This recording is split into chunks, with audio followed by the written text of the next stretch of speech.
നമസ്തേ. ഇപ്പോൾ നമ്മൾ ഇന്നിവിടെ പറയുന്ന വിഷയം അനുഭവങ്ങളെ ശ്വസിക്കൂ,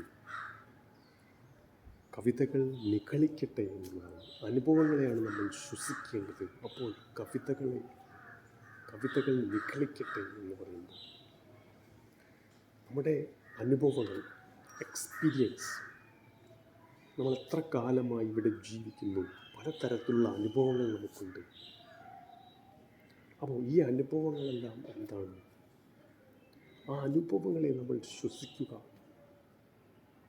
അങ്ങനെ ശ്വസിക്കുമ്പോൾ തന്നെയാണ് കവിതകൾ നിഗളിക്കട്ടെ എന്ന് പറയുന്നത്. അപ്പോൾ അങ്ങനെ അനുഭവങ്ങളെ നമ്മൾ പല പല രീതിയിൽ മനസ്സിലാക്കുകയാണ്. പല പല അനുഭവങ്ങളാണ്. ഒരനുഭവമല്ല നമുക്ക് വീണ്ടും വരിക, അതൊരു പുതിയ രൂപത്തിലായിരിക്കും വരിക. നമ്മുടെ ജീവിതത്തിൽ എത്രമാത്രം അനുഭവങ്ങളുണ്ടോ ആ അനുഭവങ്ങളെല്ലാം പുതിയതായിരുന്നു. അതൊരിക്കലും പക്ഷേ അതുപോലെ ആകണം എന്നില്ല. ഇനിയൊരു പുതിയ ഒരനുഭവം, അതിലും വ്യത്യസ്തമായി പുതിയ രൂപത്തിൽ, പുതിയ ഭാവത്തിലാണ് ആ അനുഭവം പ്രകടമാകുന്നത്. അപ്പോൾ ഈ അനുഭവങ്ങളെല്ലാം നമ്മൾ ശ്വസിക്കുക. അനുഭവങ്ങൾക്ക് നേരെ ഒരിക്കലും അസ്വസ്ഥനാകാതെ ആ അനുഭവങ്ങളെ ശ്വസിക്കുക. അപ്പോൾ കവിതകൾ നിഗളിക്കട്ടെ എന്നുള്ളതാണ്.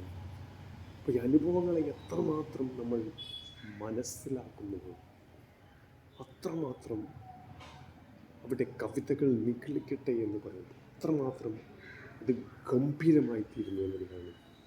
പുതിയ പുതിയ അനുഭവങ്ങൾ വരുമ്പോൾ നമ്മുടെ ഈ ജീവിതമാണ്, നമുക്ക് കിട്ടിയ ജീവിതമാണ്, അതിന് എത്രമാത്രം ഗംഭീരമായി നമുക്ക് ജീവിക്കാൻ കഴിയുന്നു, എത്രമാത്രം വൈരാഗ്യത്തോടു കൂടി ജീവിക്കാൻ കഴിയുന്നു, അത്രമാത്രം അതിനെ ശക്തിയുള്ളതാക്കി തീർക്കുക, അത്രമാത്രം ശക്തമാക്കി തീർക്കുക എന്നുള്ളതാണ്. അങ്ങനെ ശക്തമായതുമായിരിക്കണം നമ്മുടെ ജീവിതം എന്ന് പറയുന്നത്. അതുകൊണ്ട് തന്നെയാണ് ഇവിടെ വീണ്ടും എടുത്തു പറയുന്നത് അനുഭവങ്ങളെ ശ്വസിക്കൂ എന്ന് പറയുന്നത്. കവിതകൾ നിഗളിക്കട്ടെ എന്ന് പറയുന്നത്. നമസ്തേ. കണ്ണുകൾ അടച്ച് മനസ്സും ശരീരവും ശാന്തമാക്കിക്കൊണ്ട് ഏകാഗ്രമായി വജ്രാസനത്തിലിരിക്കുക. ശാന്തി മന്ത്രത്തിന് തയ്യാറാവുക. കൈകൾ തൈസിന് മുകളിലും കമഴ്ത്തി വെച്ച്